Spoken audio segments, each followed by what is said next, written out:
Hello everyone, welcome back to the channel. So कैसे हैं आप लोग, मुझे जल्दी से कमेंट सेक्शन में बताना ज़रूर। तो आज मैं आपके लिए लेकर आई हूँ क्लास 10 पॉलिटिकल साइंस से एक और इम्पॉर्टेंट चैप्टर जिसका नाम है आउटकम्स ऑफ डेमोक्रेसी। तो इस वीडियो में मैं आपको ये चैप्टर बहुत ही ईजी तरीके से और डिटेल्ड में समझा दूंगी। तो आपको क्या करना है कि वीडियो को एंड तक ज़रूर देखना है एंड आपका चैप्टर हो जाएगा क्रिस्टल क्लियर। तो चलिए अब बिना किसी देर के वीडियो को शुरू करते हैं। Without any delay let's get started. दूसरा है इकोनॉमिक ग्रोथ एंड डेवलपमेंट।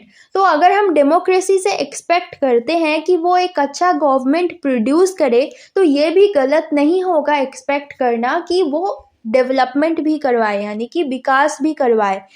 तो अगर हम 1961 से 2010 तक के डेटा को देखेंगे, इकोनॉमिक ग्रोथ के डेटा को देखेंगे, तो हमें डेमोक्रेटिक गवर्नमेंट और नॉन डेमोक्रेटिक गवर्नमेंट के ग्रोथ रेट में ज़्यादा फर्क नहीं मिलेगा।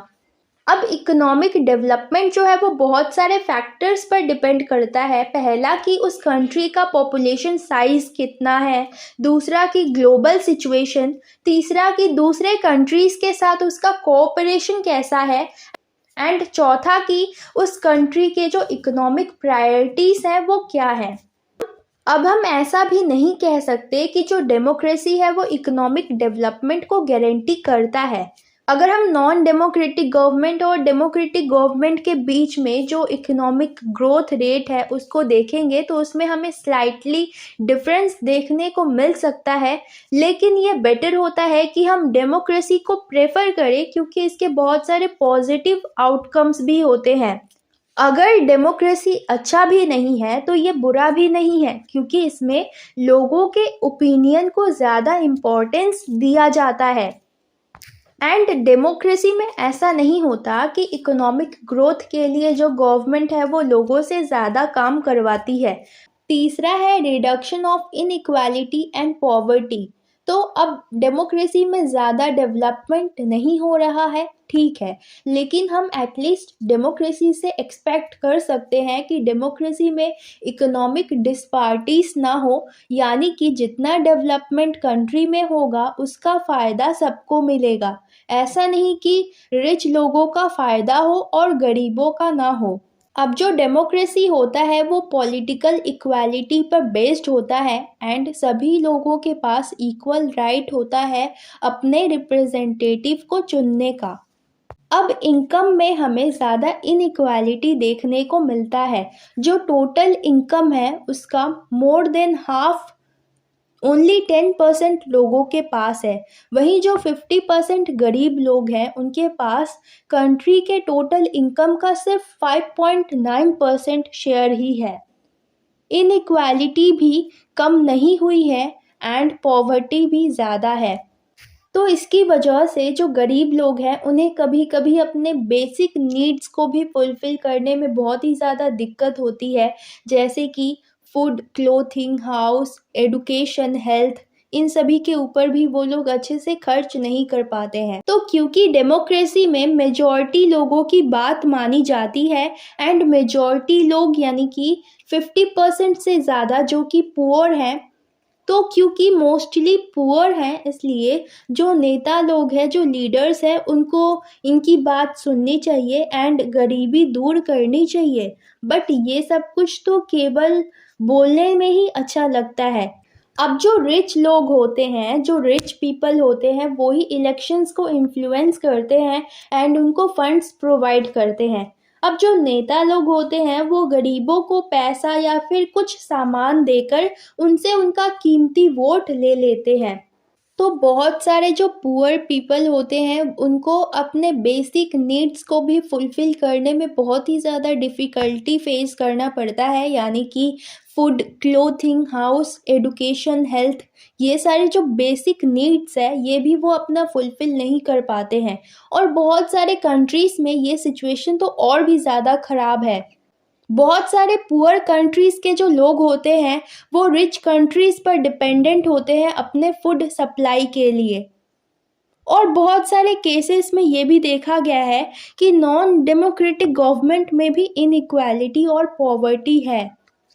चौथा है एकोमोडेशन ऑफ सोशल डाइवर्सिटी। तो जैसा कि हमने बेल्जियम के केस में देखा कि वहाँ की जो गवर्नमेंट थी उसने अपने लोगों के एथनिक प्रॉब्लम्स को कैसे सॉल्व किया, वहाँ की गवर्नमेंट ने कैसा एक मॉडल बनाया, एक नया प्रोसीड्यूर बनाया और लोगों के बीच में जो टेंशन्स हुए थे उसको उसने कैसे कम किया, कैसे रिड्यूस किया।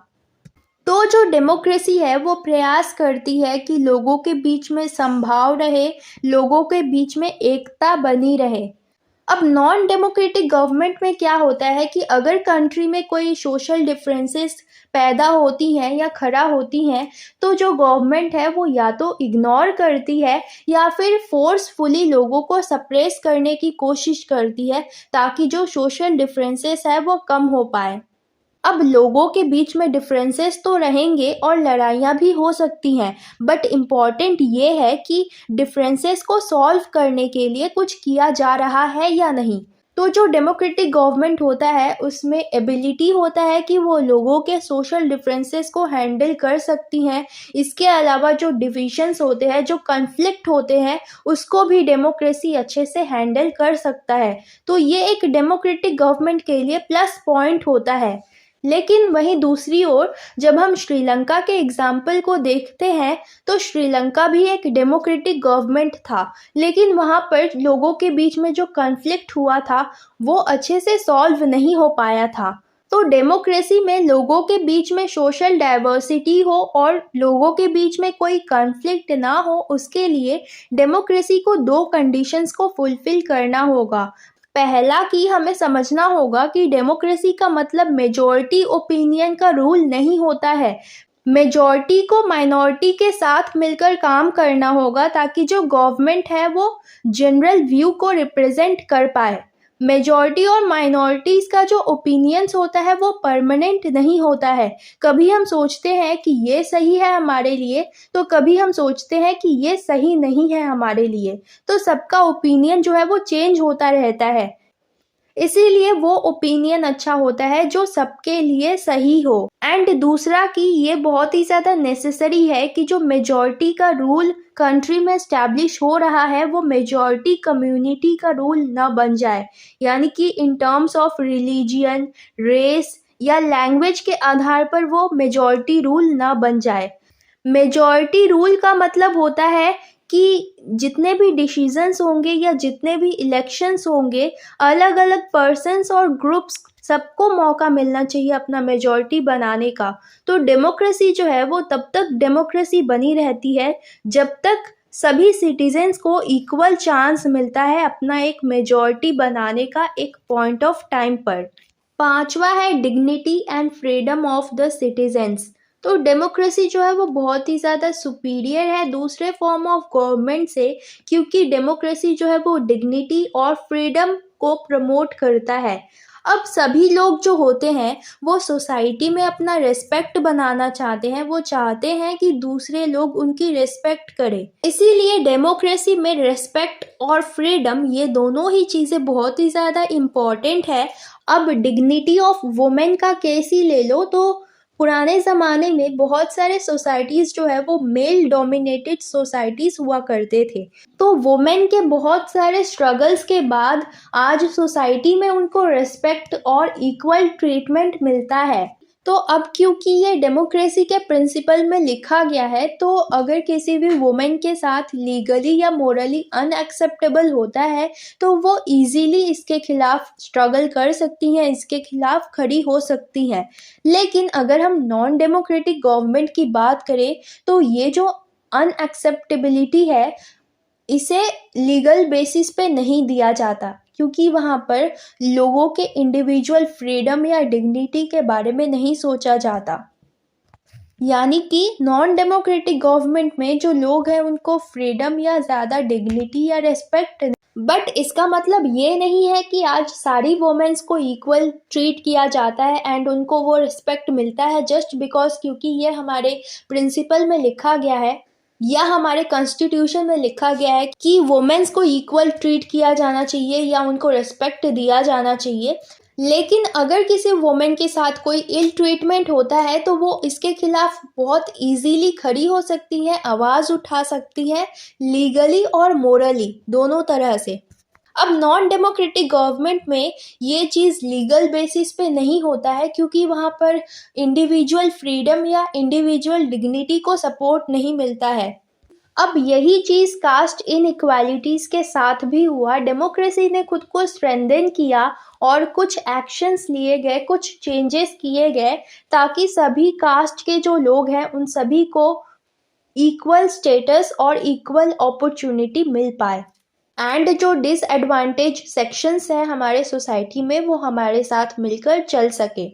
तो इन सभी चीज़ों की वजह से जो डिसएडवांटेज सेक्शंस थे हमारी सोसाइटी में उनको इक्वल चांस मिला, एंड ताकि सभी लोग एक साथ मिलकर चल सकें। तो इन सभी राइट की वजह से हमें पता चलता है कि हमें डेमोक्रेसी में इतने सारे अधिकार मिले हैं, एंड इसके बावजूद हम जज करते रहते हैं कि किनके पास कितने राइट है। जैसे कि हम कहते हैं कि अमेरिका के जो लोग हैं उनके पास ज़्यादा फ्रीडम है इंडिया के मुकाबले। तो हम ऐसा इसलिए कहते हैं क्योंकि हम चाहते हैं कि जो डेमोक्रेसी है वो और भी ज़्यादा बेटर हो, और भी ज़्यादा बेनिफिट दे लोगों को, और वो और भी ज़्यादा बेटर फॉर्म ऑफ गवर्नमेंट बन सके। एंड इसी की वजह से जब हम लोगों से पूछते हैं कि डेमोक्रेसी जो है वो कैसे चल रहा है, कैसे फंक्शन कर रहा है, तो इसको लेकर हमें बहुत सारे एक्सपेक्टेशंस भी मिलते हैं और बहुत सारे कंप्लेंट्स भी आते हैं। तो जो लोग कंप्लेन करते हैं डेमोक्रेसी को लेकर, ये अपने आप में उसके लिए एक सक्सेस है, क्योंकि ये चीज़ ये शो करता है कि जो लोग हैं वो अपने एबिलिटीज़ के बारे में अवेयर हैं, और वो पावर होल्डर्स को लेकर क्रिटिकल है कि कौन लोग उनके गवर्नमेंट को चला रहे हैं। यानी कि जो लीडर्स हैं जो गवर्नमेंट को चला रहे हैं वो उनको लेकर क्रिटिकल है। तो डेमोक्रेसी जो है वो दूसरे फॉर्म ऑफ गवर्नमेंट से बेटर होती है, और हम जितना चाहे उतना उसे बेटर बना सकते हैं अपने पावर को यूज़ करके, यानी अपने वोटिंग के पावर को यूज़ करके। तो डेमोक्रेसी से जो एक्सपेक्टेशंस होते हैं वो डेमोक्रेसी के लिए एक क्राइटेरिया होता है डेमोक्रेसी को जज करने का। तो डेमोक्रेसी में क्या होता है कि आपके एग्ज़ाम्स जो है वो ओवर हो सकते हैं, लेकिन जो लीडर्स हैं, जो नेता लोग हैं, उनके एग्ज़ाम्स कभी ख़त्म नहीं होते हैं। जो लोग हैं उनको जज करते रहते हैं, और अगर कोई लीडर जो है वो अच्छे से परफॉर्म नहीं करता तो नेक्स्ट इलेक्शन में लोग उसे हरा देते हैं।